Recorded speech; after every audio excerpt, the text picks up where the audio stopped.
Welcome back, everybody. Well, as we saw in the article, German and French used to be quite popular to learn in Korea. However, in recent years, those languages have kind of died out.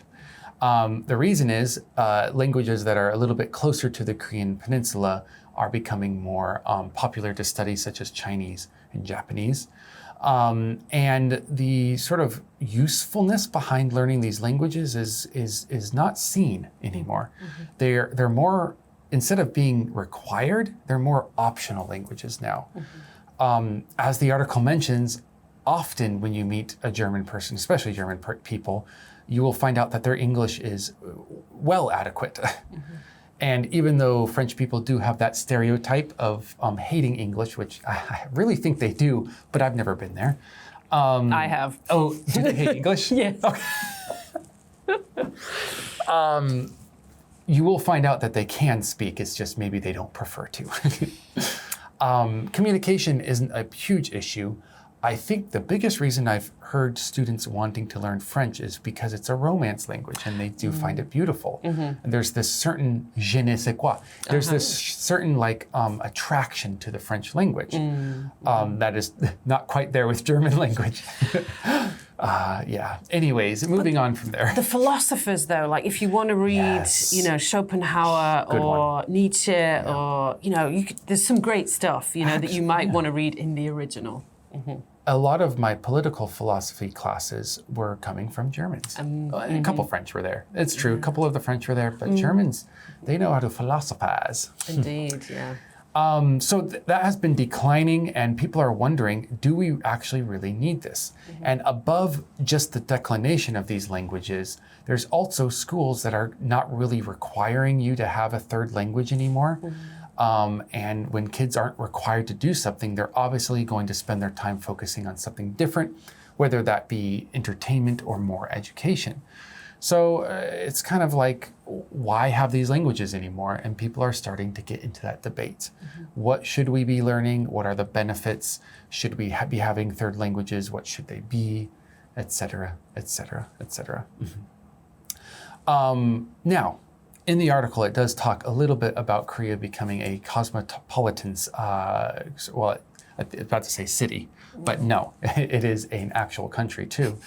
And that maybe learning these languages might be required because there's so many new people coming in. Mm-hmm. What do you think about that? Do you think Korean is becoming cosmopolitan, and does that affect language learning? In some ways, yes. Mm-hmm. Looking at just numbers, there are more foreign-born people living in Korea than there used to be.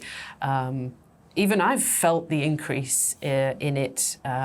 Also, I think we did an article not that long ago about international students, again, rising. Mm-hmm. More and more international students, more and more competitive to get into the university. So yeah, in this sense. Also, I think media representation.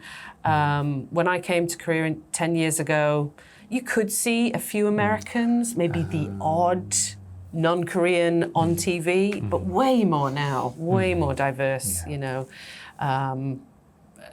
especially if they can speak really good Korean. They're on the audition shows, they're all kinds of places.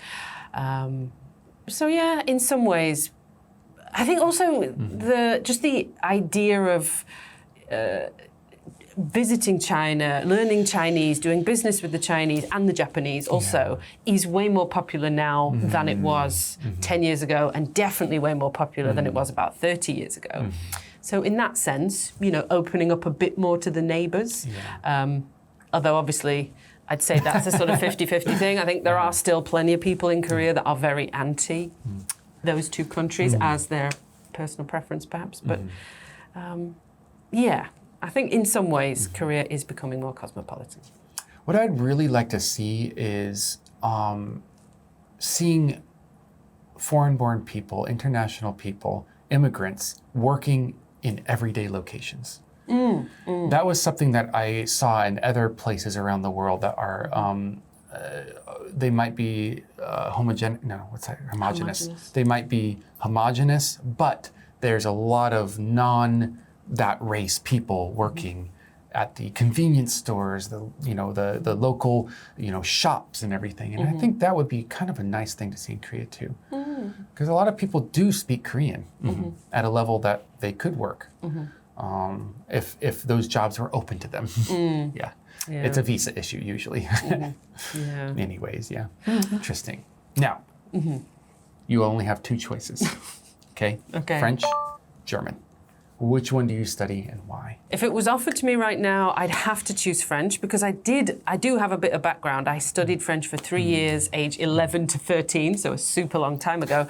But that might provide a little basis for continued study. So I'd go for French, simply for that reason.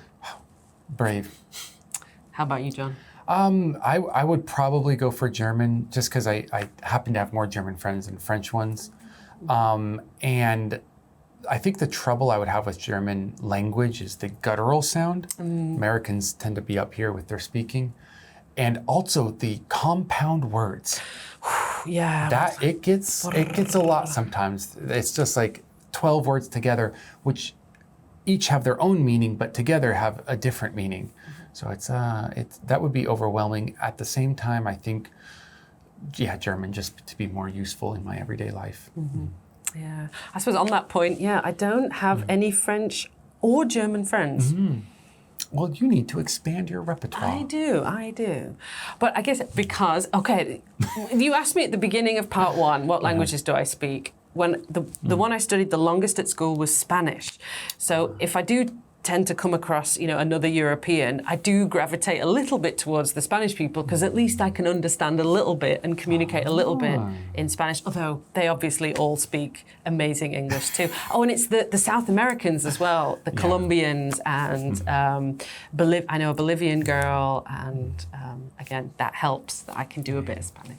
Yeah, when you get stuck or you both get stuck.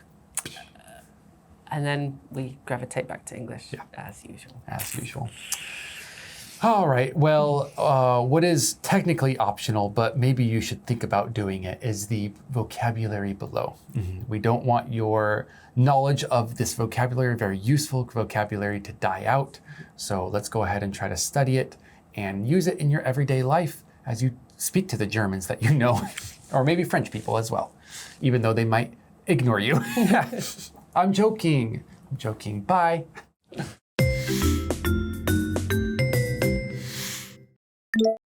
Cosmopolitan.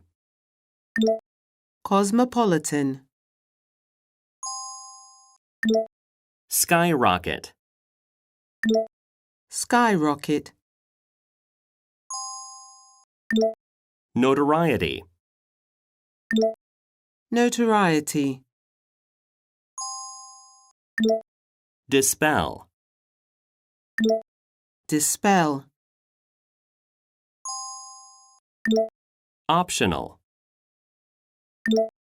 Optional.